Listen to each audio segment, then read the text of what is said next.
64వ సర్గము అపారమైన సముద్రమును జూచి వానరులు అందరునూ దీనిని లంఘించుటేట్లు అని విచారము లోపడుట అంగదుడు వారిని ప్రోత్సహించుచు వారికిగల గమన సామర్థ్యములను వెల్లడింపుడని కోరుట గృధ్రరాజైన సంపాతి వారిని ప్రోత్సహించుచు ఇట్లు పలికిన పిమ్మట ఆ సింహ పరాక్రములైన ఆ వానరులు అందరును మిక్కిలి సంతోషముతో గుమిగూడి ఎగిరి గంతులు వేయిచు కేరింతలు కొట్టిరి.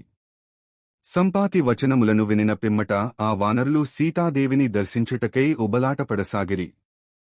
అప్పుడు వారు రావణుని నివాసస్థానమైన లంకకు వెళ్ళుటకై సాగర తీరమునకు చేరిరి. సాటిలేని పరాక్రమశాలులైన ఆ వానరులు సముద్ర తీరమునకు చేరిన పిమ్మట నానావిధ సంపదలతో నిండిన ఈ విశాల విశ్వమునకు ప్రతినిధివలెనున్న ఆ సాగరమును చూచిరి. మహాబలశాలులైన ఆ వానరవీరులు దక్షిణ సముద్రము యొక్క ఉత్తర తీరమునకు చేరిన పిదప తమకు అనువగు ఒక స్థానమును ఏర్పరచుకునిరి. ఆ సముద్రమునందు వికృతములైన వివిధములగు పెద్ద పెద్ద జలచరములు క్రీడించుచుండెను. అందలి మహాతరంగములు నోళ్లు తెరచుకుని మృంగబోవుచున్నవా యనునట్లు ఎగసిపడుచుండెను. ఆ సముద్రము ఒకచోట ప్రశాంతముగా నిద్రించుచున్నట్లుగును వేరొక చోట కేరింతలు కొట్టుచున్నట్లుగను ఒప్పుచుండెను. మరియొక చోటగల తరంగములు త్రుళ్ళింతలు గొట్టుచు పర్వత ప్రమాణములో విలసిల్లిచుండెను. అది పాతాళలోకమున నివసించెడి దానవశ్రేష్ఠులకు నెలవయుండెను. గగుర్పాటును కలిగించుచున్న ఆ సాగరమును జూచి వానర ప్రముఖులు మిక్కిలి దిగాలు పడిరి. అంతట వానరులు అందరును ఆకాశమువలె అధిగమింపరాని సముద్రమునుగాంచి ఇక వెంటనే దీనిని లంఘించుట ఎట్లు అని పలుకుచూ విచారమునకు లోనైరి. అపారమైన ఆ సముద్రమును గాంచుటతో విషాదమునకు లోనై భయభ్రాంతులయున్న ఆ కపిసైనికులను గాంచి యువరాజైన అంగదుడు వారిని ఓదార్పసాగెను. మహాబలశాలియు ప్రతిభామూర్తియు అయిన ఆ వాలిసుతుడు అంతులేని విషాదములో మునిగియున్న ఆ వానర ప్రముఖులతో సమయోచితముగా ఇట్లు నుడివెను. ఓ వానరోత్తములారా, ఎవ్వరునూ మనస్సునకు విచారమును రానీయరాదు. విచారపడుట మహాదోషము, ప్రమాదకరము. విషాదము వ్యక్తులను కృంగదీయును. రెచ్చిపోయిన సర్పము బాలుని కాటువేసినట్లుగా అది మనలను దెబ్బతీయును. పరాక్రమమును చూపవలసిన సమయమున విషాదమునకు తావిచ్చినవాడు తేజోవిహీనుడగును. ఆ కారణమున అతని పురుషార్థము, కార్యము నెరవేరదు.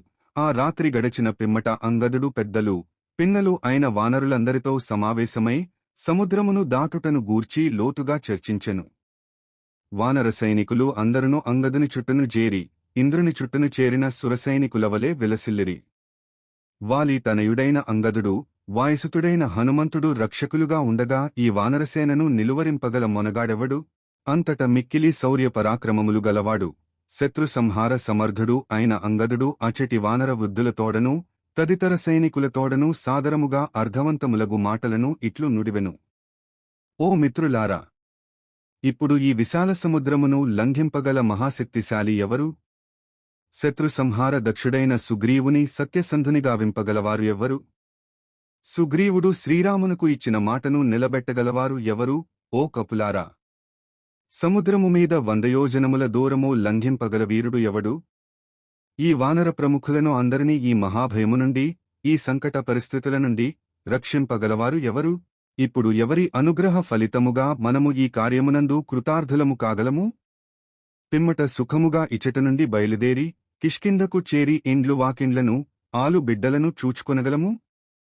ఎవరనుగ్రహము వలన మనము బలశాలులైన రామలక్ష్మణుల కడకును సుగ్రీవుని సమీపమునకును చేరి వారికి సంతోషముతో మన ముఖములను చూపగలము?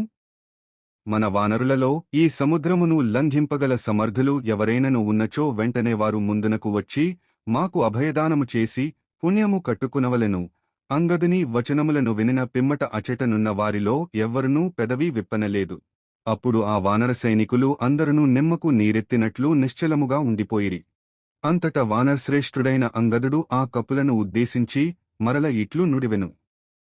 మీరు అందరునూ బలశాలులలో శ్రేష్ఠులు, తిరుగులేని పరాక్రమములు గలవారు, ఎట్టి కళంకము లేని ఉత్తమ వంశమున జన్మించినవారు, అందరి గౌరవాదరములను చూరగొన్నవారు. ఎప్పుడైనను ఎవడైనను ఎక్కడైనను మీ గమనమును అడ్డుకొనగలవాడు ఎవ్వడునూ ఉండడు. కనుక ఓ వానరశ్రేష్ఠులారా, సముద్రమును లంఘించుటేందు మీ శక్తి సామర్థ్యములను వెల్లడింపుడు. వాల్మీకి మహర్షి విరచితమై ఆదికావ్యమైన శ్రీమద్రామాయణమునందలి కిష్కింధాకాండమునందు ఇది 64వ సర్గము.